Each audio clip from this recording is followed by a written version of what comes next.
The HOA said my wooden fence ruined the neighborhood view, so I gave them a new one, a herd of bison grazing 10 feet from their fancy playground. It all started when I decided to replace my old wire fence with a proper wooden one. Simple, sturdy, nothing fancy, just to keep my livestock safe and my ranch looking decent. 3 days later, I found a bright orange envelope taped to my mailbox. HOA notice of violation, unauthorized fence structure, fine $4,200. Funny thing, I'm not even in their HOA. My property line ends 60 yards before their community begins. So I walked over to their little park, found their president, a woman everyone calls Karen with a clipboard, and said, "You've made a mistake." She smirked. "Your fence ruins our neighborhood's aesthetic. Either take it down or pay the fine."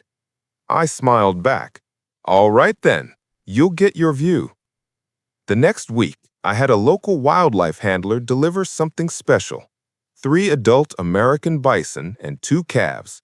I opened my side pasture right along their park's fence line. By the next morning, the HOA's kids' playground looked like a wildlife documentary. Moms screamed, dads took selfies, Karen nearly fainted when one bison rolled in our manicured grass. She called animal control. They came, checked the permits, all perfectly legal. "Ma'am," the officer said, "he's got the right fencing, the right land zoning, and livestock insurance. You've got no authority here." Karen turned bright red. "This is outrageous," she yelled. I just leaned on my fence, coffee in hand. "You said you wanted a better view." Within a week, the HOA board had an emergency meeting to address the livestock issue.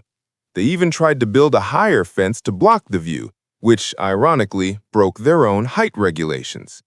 By the end of the month, the fines were dropped, the HOA president resigned, and my fence still standing strong, with bison grazing peacefully behind it.